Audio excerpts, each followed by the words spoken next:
Hello guys. आज हम discuss करेंगे division of labour theory given by email दरखाइम।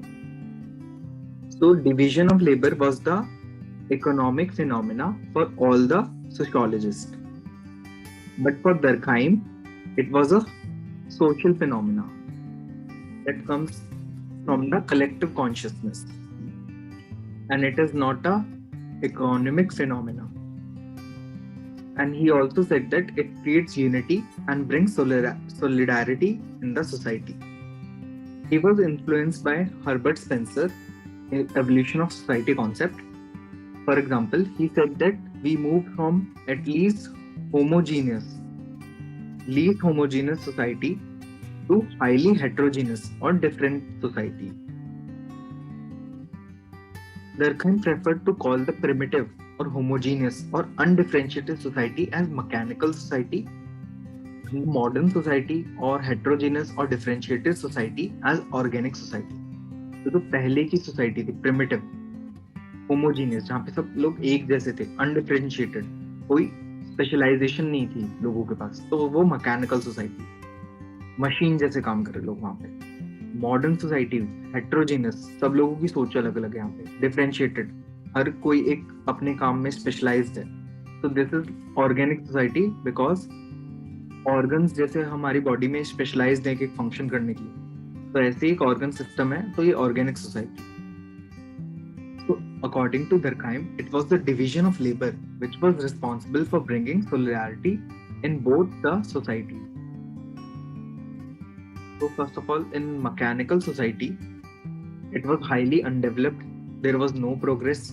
There was no scope for innovation or creativity. There was low mentality. There was no differentiation, and the low level of division of labor was based on age and sex. There were two types of densities: moral density, which means how many people do you interact daily, and material density, how many times do you interact with them. So, in case of the primitive society, there was job like hunting and gathering, so interaction was very low. Whereas in today's global era, we interact with millions of people every day in our organic society. So, due to uniformity in mechanical society, there was no opposition, which led to a strong collective consciousness.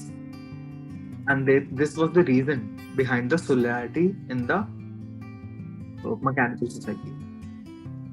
The low division of labor brought high uniformity, which led to high solidarity, and there were no issues, no harm, or no difference among the people. The nature of law was repressive. Like, there was very harsh punishment. So anybody could not dare to do anything against the collective consciousness of the people. And for them, this collective consciousness was God. And there was a strong punishment for anything which you do against the collective consciousness. Like, for that time, food was a big thing. So that person will be starved for his rest of the life. So it was called mechanical society because of low level of mentality among people. They all were thinking and following in a uniform and blind manner, like a pattern of a machine. Hence, they were called a mechanical society. Now coming to organic society, organ term taken from the body organs, like organs are designed for a specific function and have no replacement, like kidney can perform the function of purification of blood and no other organ can replace it. Also, there is mutual cooperation and interlinking between organs, which led to organ system. And if one of the organs stops working, the whole body cannot function. So organs can be replaced by the systems of society like political system, economic system, educational system, cultural system, etc. So this type of system was absent in primitive society or the earlier ancient society. All were one and there was no clarity or no distinction between them. But in today's organic society, it is highly developed, highly progressive, high level of innovation, creativity is there, high level of heterogeneity in mentality is there. Like all types of people are there, from very very low mentality to very very high level of consciousness. So high level of division of labor is there, and there is no possibility of one collective consciousness, which led to individual consciousness, like division of collective consciousness into many but limited people. So it does not mean person's consciousness. We are not talking about individual person consciousness. It means that collective consciousness is divided into many limited people based on different societal opinions. So unlimited moral and material density is there. Like we interact with billions of people every day. Like if we are going somewhere, like in metro, we interact with people. Somebody asks us where is this metro station, which way we have to go, or if we are going to office, there we interact with our boss every day or our colleagues every day. So in today's era, moral and material density both are very high compared to primitive society. So high level of cooperation and interdependency is also there, which led to high solidarity. And if problem is there in any one system, like our organ system, then whole body is disturbed. So for example water distribution system, अगर हमें पानी नहीं मिलेगा तो सारे बाकी चीजें भी हमारी हो नहीं पाएंगी. So we are interdependent on each of the system. Nature of law in this organic society is reformative or retributive. That means we have to give compensation or we have to go to prison or jail. Durkheim said that in this organic society, by becoming autonomous, man becomes more dependent on the society. So autonomous means there is no interference. Example, if we want more privacy, we move from joint family to the nuclear family.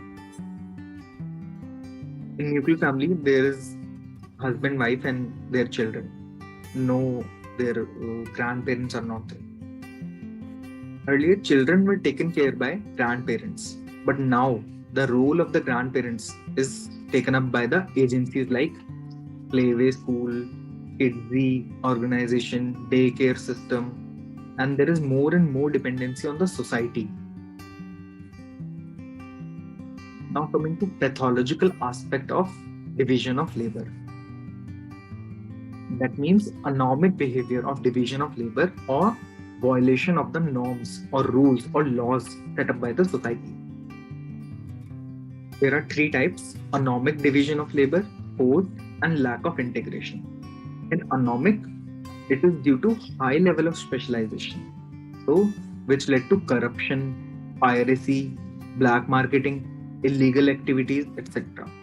In forced division of labor, it is because of strict rules, long working hours, low wages, which lead to strikes and protests.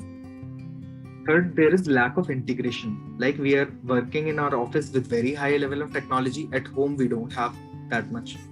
So there is lack of technology on one side and there is high level of technology on other side. So this is a lack of integration. Now, division of labor in organic society has two things: pathological aspect and positive aspect. In pathological, there is anomic behavior, forced division of labor, and lack of integration, which leads to corruption and other illegal activities, which is diagnosable. मतलब हम detect कर सकते हैं, उसको ठीक कर सकते हैं. Then it will be bring back to collective consciousness, what is right for most of the people. And the positive aspect is that we are progressive, change oriented. We don't fear change. We are flexible. So which creates the opportunity for innovation and creativity. Again, for good collective consciousness. And this leads to a wonderful society which is more moral and peaceful. So coming to the example of a wonderful society, an organic society, all corporate organizations or multinational companies have yoga, health clubs, gyms, and other motivational classes, which leads to minimum problem or smooth, efficient system. Also, art of living, uh, set up by Shri Shri Ravi Shankar, is another example. Thank you guys. Keep watching. In the next video, I will be discussing criticism of division of labor. Please subscribe to the channel.